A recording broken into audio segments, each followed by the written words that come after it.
প্রিয় মাধ্যমিক ছাত্রছাত্রীরা, তোমাদের পরীক্ষার ঠিক প্রাক মুহূর্তে নিয়ে এসেছি বেশ কিছু ট্রিক্স এবং টিপস, যেগুলি তোমরা ফলো করলে অবশ্যই 10 থেকে 15 নাম্বার অতিরিক্ত পাবে। যেগুলি না মানার জন্য তোমাদের অজান্তেই 10 থেকে 15 নাম্বার কমে যায়। ভিডিওটি পুরোপুরি শুনবে এবং বিষয়বস্তুগুলোকে খাতায় নোট করবে। চলে আসি ট্রিক্সগুলো কী কী। তোমাদের মধ্যে অনেক রকম সমস্যা থাকে। প্রথম ট্রিক্স, এমসিকিউ এর ক্ষেত্রে তোমাদের যে প্রশ্ন, পূর্ণ বাক্যে উত্তর লিখব না শুধু দাগ নাম্বার দিয়ে লিখব। এক্ষেত্রে আমার বক্তব্য, যদি প্রশ্নের প্রথমেই লিখে দেয় যে পূর্ণ বাক্যে উত্তর দাও সঠিক উত্তরটি নির্বাচন করে, তাহলে অবশ্যই পূর্ণ বাক্যে লিখবে।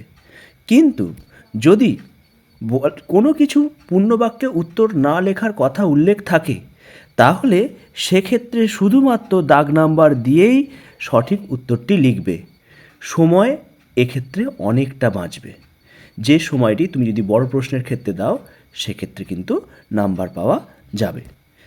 এরপর 2 নাম্বার, এসএকিউ এর ক্ষেত্রে গুরুত্বপূর্ণ যে বিষয়টি, সেটি হচ্ছে এসএকিউয়ে অপশান থাকে, যেটি এমসিকিউ এর ক্ষেত্রে থাকে না। সেক্ষেত্রে এই যে এসএকিউ, যতগুলি উত্তর চাইবে ততগুলিই দেব না আরও বেশি লিখব? অবশ্যই উত্তর হবে তার বেশি একটা বা দুটো লিখবে।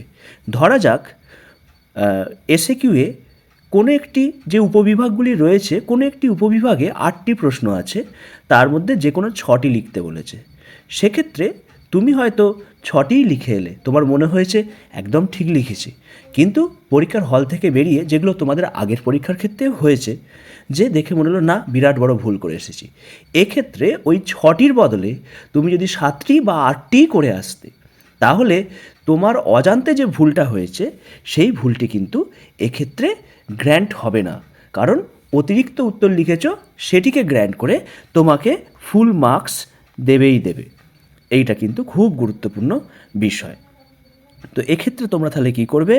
এসএকিউ এর ক্ষেত্রে অপশানের মধ্য থেকে অতিরিক্ত উত্তর লিখবে। আরেকটি জিনিস ইতিহাসের ক্ষেত্রে খুব গুরুত্বপূর্ণ। ইতিহাসে এসএকিউ এর ক্ষেত্রে 5টি উপবিভাগ থাকে। প্রত্যেকটি উপবিভাগে 4টি করে মোট 20টি প্রশ্ন থাকে।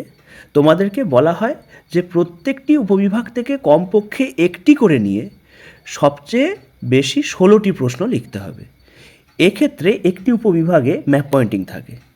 তোমরা অনেকেই ম্যাপ পয়েন্টিং করো না, তাই কোনোটাতে হাতই দাও না। এটাই সবথেকে বড় ভুল হয়। তোমরা ম্যাপ পয়েন্টিংয়ে হাত দেবে, ম্যাপের যে কোনো জায়গায় যে কোনো একটা পয়েন্ট আউট করে যে পয়েন্টগুলো বলেছে ম্যাপ পয়েন্টিংয়ে বসিয়ে দেবে 0 পাওয়ার জন্যই, কারণ তুমি কিছু জানো না। কিন্তু এ থেকে সুবিধা কী হলো? তুমি প্রত্যেকটা থেকে অ্যাটেন্ড করেছো একটা করে। এরপর তুমি যেটা করবে, বাকি যে 4টি উপবিভাগ রয়েছে সেখান থেকে 4টে করেই করে ফেলো, তাহলে 16টা মোটামুটি কমন হলো। কিন্তু তুমি যদি ম্যাপ পয়েন্টিং না করো, তাহলে কি হবে? ম্যাপ পয়েন্টিং বিভাগটাকে তুমি ছুলে না, তাহলে অন্যান্য বিভাগ থেকে তুমি যদি 4টে করে করেও থাকো, তোমাকে কিন্তু 3টেই গ্র্যান্ট করবে, 4টে গ্র্যান্ট করবে না। কারণ তোমাকে একটা বিভাগ থেকে, প্রত্যেকটা বিভাগ থেকে একটি করে উত্তর লিখতে বলেছে, যেটা তুমি ম্যাপ পয়েন্টিংয়ের ক্ষেত্রে করোনি। তাই ম্যাপ পয়েন্টিংয়ের ক্ষেত্রে মাথায় রাখবে যে ভুল হলেও একটা করে দিয়ে আসবে, এবং অন্যান্য বিভাগ থেকে 4টে করে করলে সেক্ষেত্রে 16টি থেকেই পূর্ণ নাম্বার পাওয়ার সম্ভাবনা থাকে। এটা হচ্ছে এসএকিউ এর ক্ষেত্রে। 3 নাম্বার ট্রিক্স, ভালো করে শোনো। 2 মার্কসের যে কোশ্চেন থাকে, যেগুলো 2 লাইন 3 লাইন 4 লাইন এগুলো লিখতে হয়, সেক্ষেত্রে অতিরিক্ত প্রশ্নের উত্তর লেখা উচিত না অনুচিত? তো অবশ্য অনেকেই বলবে কেন লিখতে যাব, সময় বাঁচবে। আমি বলবো, তুমি হয়তো দেখা গেছে যে 6টি প্রশ্ন উত্তর লিখছো, 8টি কি 9টি দেওয়া আছে, তো 6টি প্রশ্ন তুমি লিখেছো, নাম্বার তো তুমি পাবেই। কিন্তু কোনো একটি প্রশ্নে দেখা গেলে একটু কমজোরি লিখেছো, সেক্ষেত্রে কী হবে? সেখানে 2-এ তুমি 1 পেলে।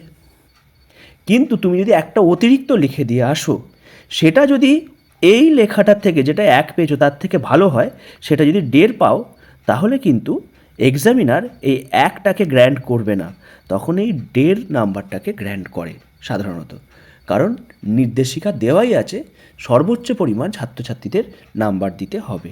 সেক্ষেত্রে তোমরা প্রচুর করবে না অতিরিক্ত, চেষ্টা করবে 1টা অথবা 2টো প্রশ্ন অতিরিক্ত করা 2 মার্কের। এরপর ট্রিক্স 3, ট্রিক্স 3 হলো ট্রিক্স 4। 3 নাম্বার বা 4 নাম্বারের যে প্রশ্নগুলো 4 মার্ক এবং 3 মার্কের যে প্রশ্নগুলি আসে সেগুলিতে কতগুলি পয়েন্ট দেব, খুব গুরুত্বপূর্ণ, কতগুলি পয়েন্ট দেব। এক্ষেত্রে মাথায় রাখবে যত নাম্বারের প্রশ্ন থাকবে সেটা 3 মার্ক হলে 3টি পয়েন্ট কমপক্ষে, 4 মার্ক হলে 4টি পয়েন্ট কমপক্ষে তোমরা দেবে। কম দেবে না, অবশ্যই একটা বেশি দিতে পারো, কিন্তু খুব বেশি দিয়ে লাভ নেই, কারণ 3টি পয়েন্ট লিখলেই 3 পাওয়া যায় যদি ঠিকঠাক পয়েন্টগুলো লেখা যায়, 4টি পয়েন্ট লিখলে 4 লেখা যায়। এক্ষেত্রে প্রত্যেকটি পয়েন্ট 1.5 লাইন 2 লাইন যেরকম হবে সেরকম লিখলেই পূর্ণ নাম্বার তুমি পেতে পারো। এটা হচ্ছে 3 বা 4 নাম্বারের কোশ্চেনগুলোর ক্ষেত্রে ট্রিক্স। এরপরে ট্রিক্স 5 ম্যাপ পয়েন্টিং, খুব গুরুত্বপূর্ণ ভূগোলের ক্ষেত্রে। কালার পেন্সিল ইউজ করবো স্যার? ইন্ডেক্স কি দেখাতেই হবে সূচিপত্র? না, দুটো প্রশ্নের ক্ষেত্রেই উত্তর হচ্ছে নো। প্লেন তোমরা যে পেন্সিল সেটি ইউজ করবে। সেক্ষেত্রে প্রত্যেকটা যে বিষয় দেখাবে সেই বিষয়গুলোকে তোমরা আলাদা আলাদা চিহ্ন দিয়ে দেখাবে। ধরা যাক যে পর্বত দেখাতে বলেছে, সেক্ষেত্রে তোমরা পর্বতকে এইরকমভাবেই চিহ্ন দিয়ে দেখালে। সেক্ষেত্রে একটি কেন, যদি দুটো পর্বত দেখাতে বলে, একই বিষয়ের যদি দুটো উপাদান দেখাতে বলে তাহলে একই চিহ্ন হবে। নদীকে তোমরা এইভাবে দেখাচ্ছ। এইবার যেটা করছো, ইন্ডেক্স দেখাতে হবে না, কারণ যে পর্বতটা লিখলে দেখা গেল হয়তো 6.1 কারাকোরাম পর্বত, তো তুমি এই পর্বতটা যে আঁকলে এর পাশে 6.1 ব্র্যাকেট করে দিলে, করে লিখলে কারাকোরাম পর্বত।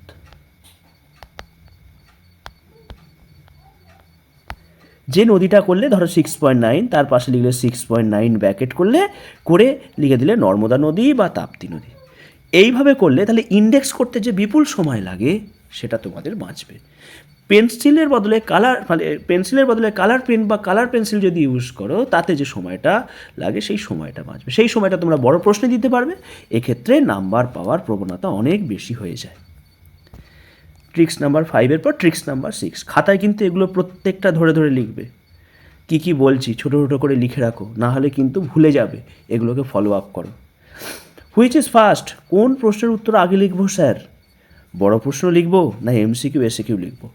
অবশ্যই বড় প্রশ্ন লিখবে, কারণ পরীক্ষার হলে যখন আমরা প্রথম প্রবেশ করি তখন মাথার ভেতর একটা হালকা টেনশন কাজ করে। সেক্ষেত্রে যদি এমসিকিউ বা এসিকিউ অ্যাটেন্ড করতে যাও প্রথম দিকে, তাহলে ভুল হওয়ার সম্ভাবনা বেশি থাকে। সেক্ষেত্রে 3 মার্কস, 4 মার্কস, 5 মার্কস বা 8 মার্কের যে প্রশ্ন সব থেকে যেটা ভালো পড়েছো সেই বড় প্রশ্নেও তোমরা কিন্তু উত্তর লিখবে। এইভাবে 1 ঘন্টা বা 1.5 ঘন্টা লেখার পরে তোমরা এমসিকিউ বা এসিকিউয়ে প্রবেশ করবে। তাতে কি হয়, প্রেশারটা অনেক কমে যায় এবং ব্রেনটা অনেক খেলে, যার ফলে এমসিকিউ এসিকিউর উত্তর লেখা সহজ হয়। প্রথমেই এমসিকিউ এসিকিউ লিখতে যাবে না, তাতে ভুল হওয়ার সম্ভাবনা অনেক বেশি থাকে। ট্রিক্স নাম্বার 6 পর্যন্ত এগুলো ট্রিক্স, নাম্বার পাওয়ার ক্ষেত্রে পদ্ধতি, যে এই দিকগুলো যদি মেনটেন করি তাহলে কিন্তু নাম্বার অনেক বাড়বে। এগুলো মেনটেন করা হয় না বলেই 10 থেকে 15 নাম্বার তোমাদের অনেক কম এসে যায়। এরপর গুরুত্বপূর্ণ টিপসে চলে আসি। টিপসগুলো মাথায় রাখবে যে প্রথম 15 মিনিট আমাদের কাজ কি, পরীক্ষার হলে প্রবেশ করার পর যখন ফার্স্ট বেল পড়লো তখন থেকে আমাদের কাজ কি, প্রথম 15 মিনিটে তোমাদেরকে কোশ্চেন পেপার দিয়ে দেওয়া হয় দেখার জন্য।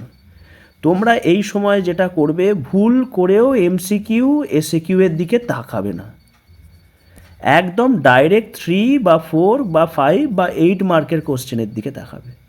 সেক্ষেত্রে তোমরা ওই 15 মিনিট ধরে এই প্রশ্নগুলোর মধ্যে কোনগুলো তোমরা বেস্ট পারছো সেগুলোকে দাগ দাও, আর বেস্টের উপরে যেটা বেস্ট দাগ সেটাকে ডবল দাগ করো।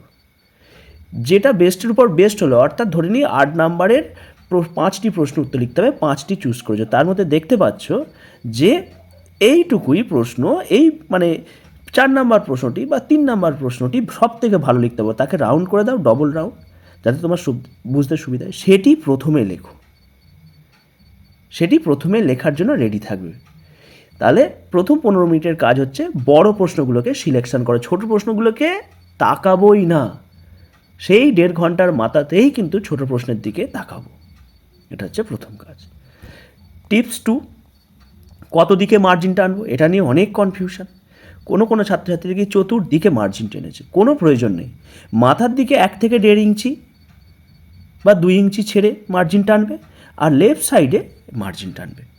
ব্যাস এই দুটো মার্জিন দিয়ে কাজ করবে। লেফট সাইডের দিকে 1 ইঞ্চির মতন ফাঁকা রাখবে, রেখে মার্জিন টানবে। আর যদি অঙ্ক হয় তাহলে রাইট সাইডের দিকে একটু বেশি করে ফাঁকা রাখবে, সেখানটায় লিখে দেবে রাফ। রাফ লিখে তোমরা সেখানে রাফের অঙ্ক করবে। অর্থাৎ অঙ্কের ক্ষেত্রে, ম্যাথামেটিক্সের ক্ষেত্রে তোমরা কিন্তু ডান দিকে মার্জিন টেনে রাফের জন্য আলাদা ব্যবস্থা করতে পারো। আর এক্ষেত্রে মার্জিন টানার ক্ষেত্রে তোমাদের সবথেকে বড় সমস্যা হয় যেটা, তোমরা স্কেল ইউজ করো না, হাতে করো। এটা একদম নয়, খুব বাজে হয়, এলোমেলো। স্কেল ইউজ করবে, অবশ্যই স্কেলটাকে কিন্তু ইউজ করতে হবে। একটু সময় যাক, সময় যাবে কেন, তোমাদের তো অনেক ট্রিক্স বলে দিলাম যাতে সময় বাঁচছে। তো সেই সময়টাকে তোমরা কিন্তু মার্জিনের দিকে প্রয়োগ করবে। মার্জিন কিন্তু পরিষ্কার হতে হবে। যেমন কোনো অনুষ্ঠান বাড়িতে পরিষ্কার থালা হলে খেতে একটা ভক্তি আসে, সেরকম খাতাকেও পরিষ্কার করে রাখতে হবে। তাতে কি হবে, লেখার মান 19-20 হলেও পরিষ্কার খাতার অনুসারে কিন্তু অনেকটা মার্কস বেড়ে যায়। এরপর কি, টিপস 3, একই দাগ নাম্বারের উত্তরগুলি পরপর লিখবো না এলোমেলো করে লিখবো, এইটা খুব গুরুত্বপূর্ণ। ধরে নিই এমসিকিউ এর ক্ষেত্রে তোমাদেরকে আগেই বললাম, পূর্ণ বাক্যে উত্তর না দিতে বললে তাহলে তোমরা দাগ নাম্বার দিলে 1.1, তার উত্তরটা লিখলে। তারপরে দেখা গেল 1.2, তারপরে উত্তরটা লিখলে। কিন্তু তোমাদের যদি এরকম করো 1.1 লিখলে উত্তরটা, তারপরে 1.2 পারছো না, তাই 1.3টা যেহেতু পারছো তাই লিখছে, এইটা কিন্তু করা যাবে না। তোমরা যেটা করবে, ধরে নিই একের দাগের 12টি প্রশ্ন আছে, তো 1.1, 1.2, 1.3 করে 12টা দাগ নাম্বার আগে দিয়ে দাও। যেটার উত্তর পারবে সেটার আগে লেখো, মাঝখানে ওগুলো ফাঁকা থাকবে, যাতে তোমার বুঝতেও সুবিধা হবে, স্যারও পরপর সিরিয়ালি উত্তরগুলো কিন্তু দেখতে পাবে। কারণ তুমি বাক্য লিখছো না, শুধু উত্তর লিখছো, সেক্ষেত্রে যদি এলোমেলো করে লেখো স্যারের কিন্তু বোঝার খুব অসুবিধা হবে, স্যার ম্যাডামদের ক্ষেত্রে, এক্সামিনারদের ক্ষেত্রে। তাতে কিন্তু ভুলবশত কেটে দেওয়ার জায়গা থেকে যায়, নাম্বার কম পাওয়ার জায়গা থেকে যায়। তাই দাগ নাম্বারের প্রশ্নগুলো পরপর লিখবে। এবার যদি বড় প্রশ্ন হয়, 5 মার্কস বা 8 মার্কস, এক্ষেত্রে কিন্তু এই পদ্ধতিটা প্রয়োগ হয় না, যেহেতু একটা প্রশ্ন অনেক বড় হয়। সেক্ষেত্রে 5C তোমার মনে হয়েছে সব থেকে ভালো আগে পারবে, তো 5C এর দাগের প্রশ্নটা আগে করো। সি এর অথবা যদি ভালো লাগে তাহলে অথবা লিখে লেখো। তারপরে তোমার যদি মনে হয় যে 5C হয়েছে, তারপরে 5 এটা পারবে, তো 5A এর দাগ লেখো। বড় প্রশ্নের উত্তর লেখার ক্ষেত্রে কিন্তু পরপর না লিখলেও চলবে, তবে একটা দাগ নাম্বারের আন্ডারে যে প্রশ্নগুলো আসে সেগুলোকে একটানা শেষ করার চেষ্টা করবে। এটা হচ্ছে ব্যাপার। এরপরে ভিডিও একটু লেন্দি হচ্ছে, কিন্তু তোমাদের কথাগুলো শুনতে হবে, মাস্ট শুনতে হবে, কারণ এগুলোর উপরেই পরীক্ষার খাতায় কিন্তু নাম্বার নির্ভর করছে। টিপস 4, ডায়াগ্রাম কি দিতেই হবে স্যার? জিওগ্রাফির ক্ষেত্রে অবশ্যই চেষ্টা করবে বড় প্রশ্নগুলো, 3 বা 5 মার্কের যে প্রশ্নগুলো আছে, বিশেষ করে ফিজিক্যালের ক্ষেত্রে অর্থাৎ প্রাকৃতিকের ক্ষেত্রে, সেক্ষেত্রে ডায়াগ্রাম দেবে অতি সহজে। আর লাইফ সায়েন্স এবং ফিজিক্যাল সায়েন্সের ক্ষেত্রে যদি ডায়াগ্রাম দিতে বলে তবেই দেবে, নতুবা নয়, দেবে না। যদি বলে চিত্রসহ আঁকো তাহলেই আঁকবে, না হলে কোনো প্রয়োজন নেই। কারণ নাম্বার এক্ষেত্রে কিন্তু অ্যাট্রাকশান বাড়ানো যায় না ভৌত বিজ্ঞান, জীবন বিজ্ঞানের ক্ষেত্রে, কিন্তু ভূগোলের ক্ষেত্রে অতিরিক্ত আঁকাতে স্যারকে কিছুটা হলেও প্রভাবিত করা যায়। আর জীবনবিজ্ঞান ভৌত বিজ্ঞানের ক্ষেত্রে to the point, to the সূত্রটা ঠিকঠাক লিখলেই নাম্বার পাওয়া যায়। সুতরাং ডায়াগ্রামের ক্ষেত্রে এই বিষয়টি মাথায় রাখবে। টিপস 5 কী আছে? স্যার একটানা যে প্রশ্ন পড়ছে সেটি লিখব না পাঠ প্রশ্ন সিলেকশন করব, তাতে কি নাম্বার ওঠার সম্ভাবনা বেশি? একেবারে উত্তর হচ্ছে ইয়েস। ধরে নিই 8 মার্কের প্রশ্ন 5টি আছে, ধরে নিই আছে মহাবিদ্রোহের প্রকৃতি, আলোচনা করো, পুরোপুরি 8 নাম্বার রয়েছে। আরেকটি প্রশ্ন আছে মহাবিদ্রোহের কারণ ও ফলাফল, সেখানে আছে 4+4। এক্ষেত্রে কিন্তু যদি এখানে 4টে আর এখানে 4টে পয়েন্ট লিখে দাও তাহলে কিন্তু নাম্বার 8-এ 8 দিতে স্যার বাধ্য থাকবেন। কিন্তু মহাবিদ্রোহের প্রকৃতি একটানা লিখে যাচ্ছ, সেক্ষেত্রে কিন্তু 8-এ 7ও পেতে পারো তুমি। তাই যেগুলোতে পাঠ করে নাম্বার থাকবে সেগুলোকে অ্যাটেন্ড করার চেষ্টা করবে, যদি সব পাঠগুলো করতে পারো তবেই। দেখা গেল যে 2+3+3 করা আছে, সব মিলিয়ে 8, তুমি 2টা পারছো না, 3+3 দুটো পারছো, সেক্ষেত্রে 2 অটোমেটিক বাদই হয়ে গেল। সেইটাকে কিন্তু তোমাদের মাথায় রাখতে হবে যে পাঠ প্রশ্ন সিলেকশন করব, কিন্তু চেষ্টা করব যে যাতে সবগুলো উত্তর ওই পাঠের মধ্যে দিতে পারি, তবে কিন্তু নাম্বার উঠবে। এটা হচ্ছে টিপস নাম্বার, খুব গুরুত্বপূর্ণ টিপস, এটা মাথায় রাখবে। টিপ 6, দুটি উত্তরের মাঝে গ্যাপ রাখা যাবে? রাখতে হয় না টানা লিখতে হয়? অবশ্যই রাখবে। একটা 2 নম্বরের প্রশ্ন 2 লাইন 3 লাইন 5 লাইন লিখলে তারপরে 3 লাইন ফাঁকা দিলে, সে ফাঁকা দিয়ে লিখলে। একটা বড় প্রশ্ন 8 নম্বরের লিখলে, শেষ করলে, তারপরে প্রায় 6-7 লাইন ফাঁকা দাও, দিয়ে সেখান থেকে লেখো, যাতে স্যারের পক্ষে বুঝতে সুবিধা হয় যে নতুন প্রশ্ন শুরু হচ্ছে। আর যে প্রশ্নটি শেষ হচ্ছে বড় প্রশ্ন, তার শেষে এন্ড চিহ্ন দিয়ে দাও, যাতে স্যার বুঝতে পারে এখানেই প্রশ্নটি এন্ড হচ্ছে। সুতরাং গ্যাপ রাখতে হবে অবশ্যই দুটি উত্তরের মাঝে, আর এন্ড চিহ্ন দিলে ভালো হয়। এটি হচ্ছে 6 নাম্বার টিপস। 7 নাম্বার টিপস কি? যে বড় প্রশ্নগুলো করার ক্ষেত্রে ন্যূনতম কতগুলি পয়েন্ট দেওয়া বাঞ্ছনীয়। সেক্ষেত্রে যদি 5 মার্কের প্রশ্ন আসে, অবশ্যই 5টা পয়েন্টই দেবে, 6টা দেওয়ার কোনো প্রয়োজন নেই। 5টি ঠিকঠাক যদি দিতে পারো 5-এ 5 পাবেই। 8 নাম্বারে যদি প্রশ্ন আসে তো 8টি পয়েন্ট দাও যদি থাকে। 13টি 14টি পয়েন্ট আছে, তুমি দিচ্ছ, কোনো প্রয়োজন নেই। 8টি পয়েন্ট যদি ঠিকঠাক লেখা যায় 8-এ 8 পাবে। সুতরাং এর নিচে দেবে না। হ্যাঁ, পয়েন্ট না থাকলে কি করবে, কিন্তু এর নিচে দেওয়া যাবে না, এর উপরেই কিন্তু পয়েন্ট বেশি দেওয়ারও দরকার নেই। হয়তো একটা পয়েন্ট বেশি দিলে, কিন্তু ন্যূনতম যতটুকু নাম্বারের প্রশ্ন পড়বে ঠিক ততগুলি পয়েন্ট দিলেই পূর্ণ নাম্বার পাওয়া যাবে। লাস্ট টিপস ইতিহাসের ক্ষেত্রে খুব গুরুত্বপূর্ণ। যে বড় প্রশ্ন লেখার ক্ষেত্রে ভূমিকা কি এবং উপসংহার লিখতে হয়? অবশ্যই ইয়েস। ইতিহাসের বড় প্রশ্ন লেখার ক্ষেত্রে ভূমিকা এবং উপসংহার কিন্তু মাথায় রাখতেই হবে। ভূমিকা এবং উপসংহার পর পর তোমাকে কিন্তু লিখতে হবে। ভূমিকা লিখলে তারপর কারণ ফলাফল যা আছে মাঝখানে লিখলে শেষে একটা উপসংহার টানতে হবে। আর ভূগোল বা ভূগোলের মতন প্রশ্নে, বাংলার মতন প্রশ্নে সেক্ষেত্রে উপসংহার না হলেও ভূমিকা কিন্তু 2 লাইন 3 লাইনের একটা লিখতেই হবে। তো বিভিন্ন সাবজেক্টের ক্ষেত্রে ভূমিকা মাস্ট, ইতিহাসের ক্ষেত্রে ভূমিকা এবং উপসংহার মাস্ট। তো এই পয়েন্টগুলো যদি তোমরা টিপস এবং ট্রিক্সগুলো মেনটেন করো পরীক্ষার হলে, তোমাদের কথা দিচ্ছি তোমরা যা লিখবে তার থেকে যেটা এক্সপেক্ট করবে তার থেকে 5, 10, 15 নাম্বার বেশি পাবে লেখার কোয়ালিটি অনুসারে। এইটা কিন্তু তোমাদের মাথায় রাখতে হবে। এই ট্রিক্সগুলোকে ভালো করে আরেকবার দরকার হলে ভিডিও রিওয়াইন্ড করে দেখো, পুরোপুরিভাবে দেখো। তোমাদের জন্য এই ট্রিক্সগুলোকে অনেক স্যারেদের থেকে পরামর্শ নিয়ে বা মাধ্যমিকের খাতা দেখার অভিজ্ঞতা থেকে এই ট্রিক্সগুলো বা টিপসগুলো তোমাদেরকে দিচ্ছি, যাতে তোমাদের নাম্বারটা খুব ভালোভাবে আসে। সকলের পরীক্ষা খুব ভালো হোক। তোমাদের আগামী দিনের পরীক্ষা পরপর যেগুলো আসবে সেগুলি ঠান্ডা মাথায় দেবে এবং পরীক্ষার হলে গিয়ে এই ট্রিক্সগুলোকে এবং টিপসগুলোকে মেনটেন করবে। তাহলেই কিন্তু পরীক্ষা খুব ভালো হবে। সকলকে অসংখ্য ধন্যবাদ।